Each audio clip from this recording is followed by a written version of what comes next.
नमस्कार दोस्तों, मैं नवीन वशिष्ठ और मैं द की ऑफ सक्सेस की तरफ से आप सभी का आज की इस वीडियो में बहुत बहुत स्वागत करता हूं। दोस्तों, आज की इस वीडियो में हम डिस्कस करने वाले हैं कॉस्ट ऑफ क्वालिटी की। तो दोस्तों, कॉस्ट ऑफ क्वालिटी की बात हम क्यों करने वाले हैं आज की इस वीडियो में, सबसे पहले ये समझने वाली बात है। देखिए दोस्तों, आज जो कि काफ़ी कॉम्पिटिटिव ज़माना आ चुका है, हर इंडस्ट्री में बिजनेस को लेकर काफ़ी कॉम्पिटिशन बढ़ चुका है। जो हमारे कस्टमर्स हैं वो काफ़ी प्राइस को नेगोशिएट करके आपसे बिजनेस कर रहे हैं। तो ऐसे में हमें अपनी कॉस्ट को मिनिमाइज करना हमारी मजबूरी लगा लो, या हमारी सस्टेनेबिलिटी के लिए सबसे बड़ा रीज़न लगा लो कि हमें अपनी कॉस्ट को मिनिमाइज करना ही होगा।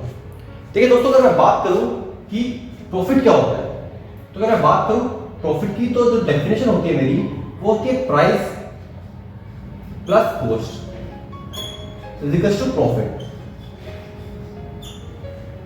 अब देखो, इन तीनों में वेरिएबल क्या है। अगर वेरिएबल की बात करूं तो वेरिएबल है मेरी कॉस्ट। प्राइस को आप ज्यादा नहीं रख सकते क्योंकि कॉम्पिटिटिव जमाना है। तो आपको जब प्राइस देखना पड़ेगा तो आपको अपने कंपटीशन में जो आपके सप्लायर्स हैं, बाकी की जो इंडस्ट्रीज है, उनको ध्यान में रखते हुए प्राइस को डिसाइड करना पड़ेगा। यानी प्राइस को आप अपने हिसाब से बढ़ा नहीं सकते।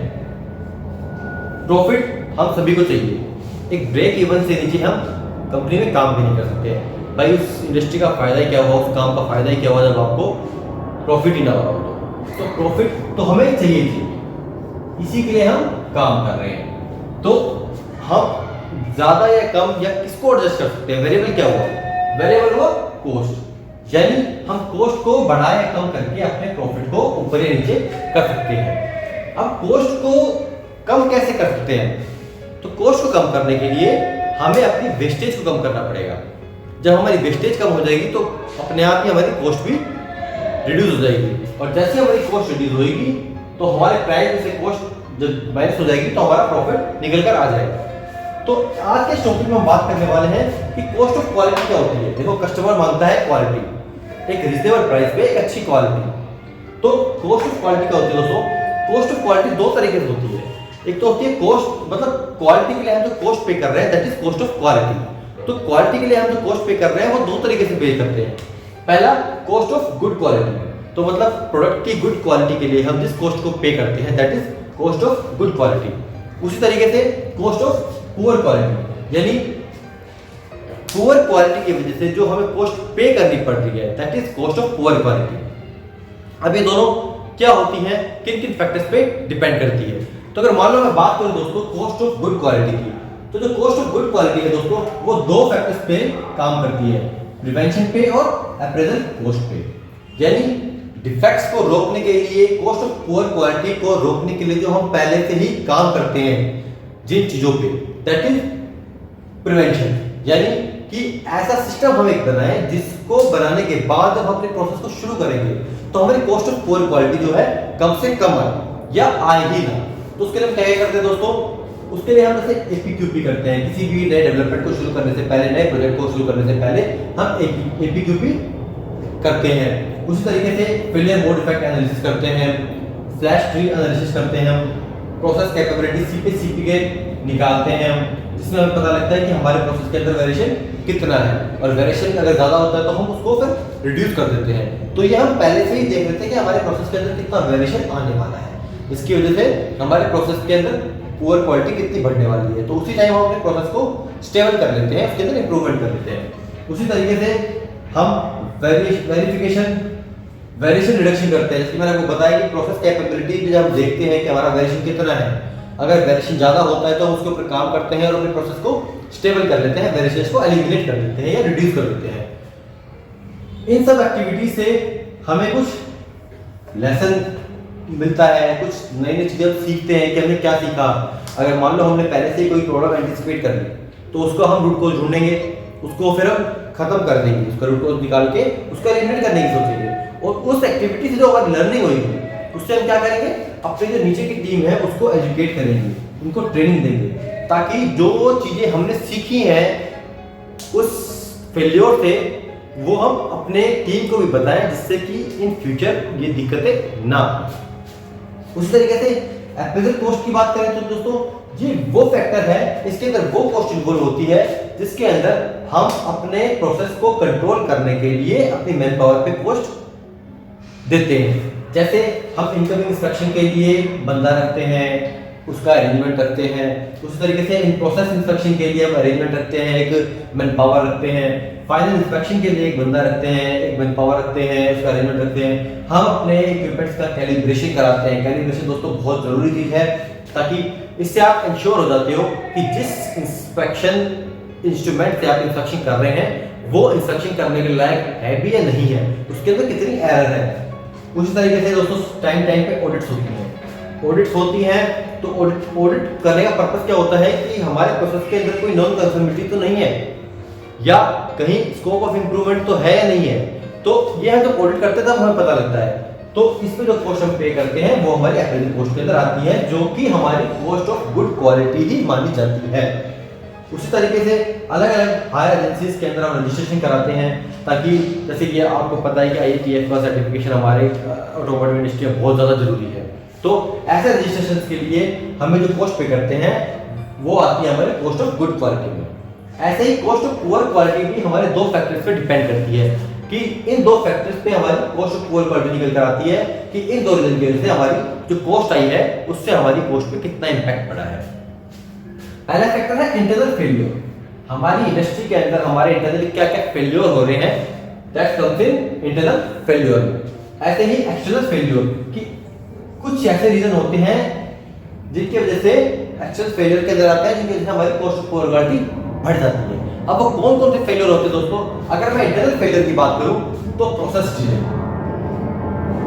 प्रोसेस डिले मतलब कि मेरे पास टूल है, मैन पावर है, लेकिन मशीन की अवेलेबिलिटी नहीं है, या मशीन की अवेलेबिलिटी है, टूल भी है, मेरी मशीन हीटिंग पे है या मशीन वर्किंग में है, लेकिन मेरे पास मैन पावर नहीं है, या डिसीजन नहीं मिला अभी तक, अप्रूवल नहीं मिला, गो हेड नहीं मिला।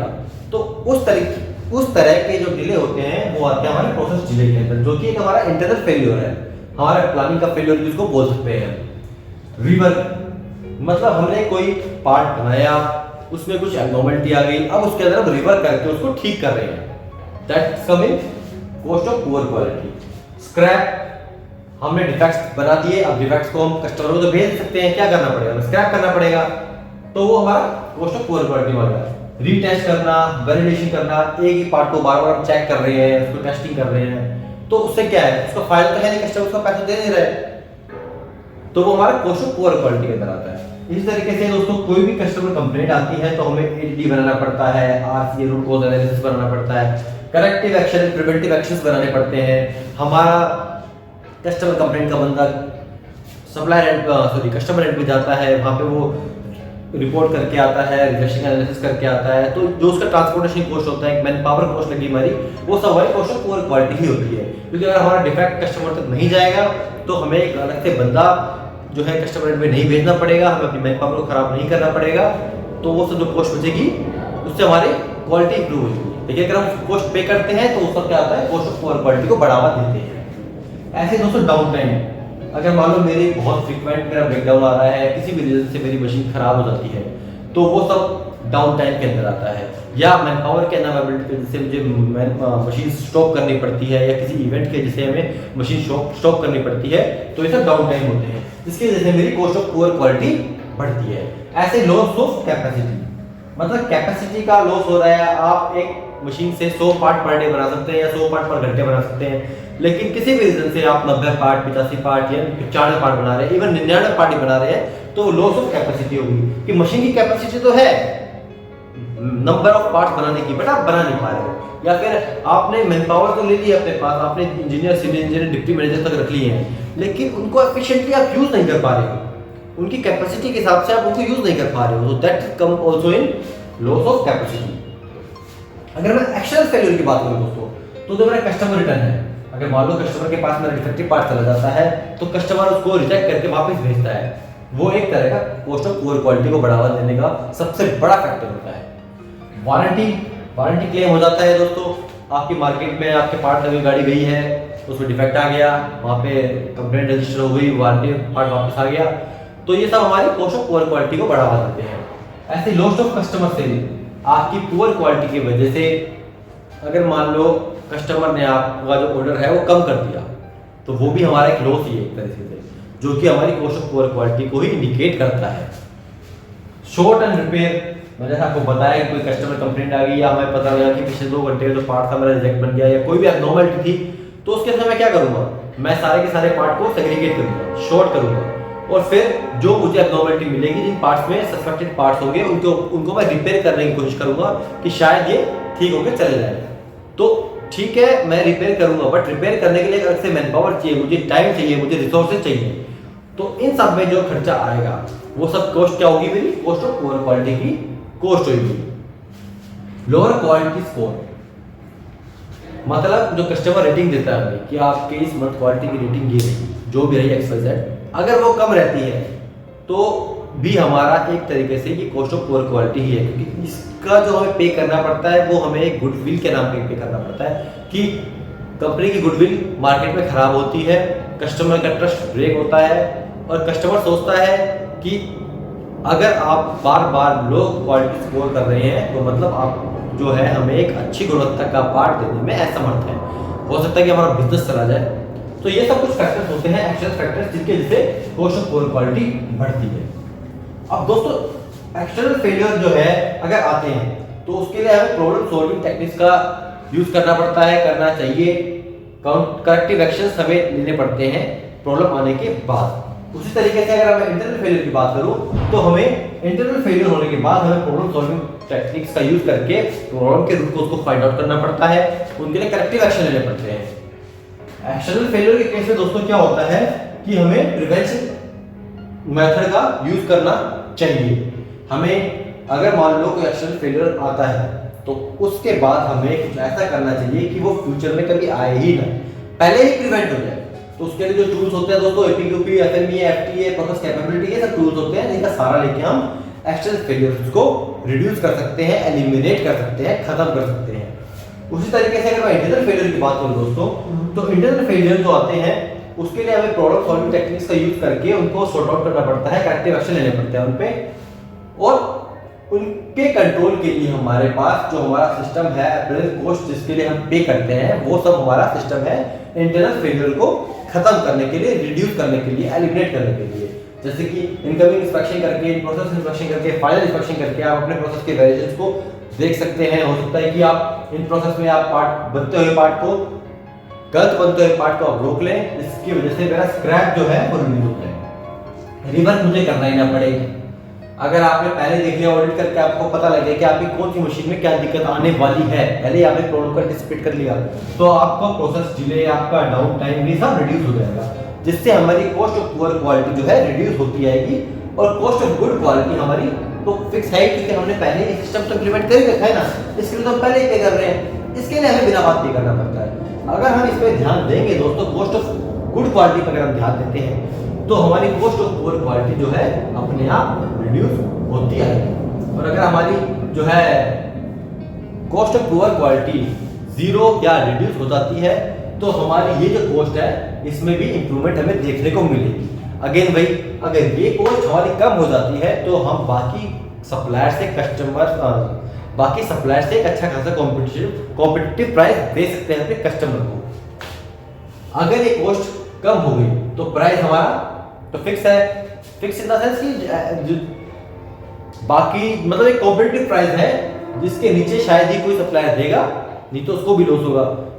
ठीक है, ये हमने पहले रिड्यूस कर लिया, तो इनडायरेक्टली हमारा जो प्रॉफिट है वो हमें बढ़ता हुआ दिखाई देगा। तो दोस्तों आई होप आप सभी को समझ में आया होगा कि हमारे प्रोसेस के अंदर जो क्वालिटी की कॉस्ट होती है वो क्या क्या होती है, क्यों हमें कॉस्ट ऑफ पुअर क्वालिटी को कम करना चाहिए, कॉस्ट ऑफ पुअर क्वालिटी को कम करने के लिए हमारे पास क्या क्या टूल्स हैं, क्या क्या फैक्टर्स हैं जिनकी सहायता लेकर हम अपने कॉस्ट ऑफ पुअर क्वालिटी को रिड्यूस कर सकते हैं। तो आई होप दोस्तों आप सभी को वीडियो अच्छी लगी होगी।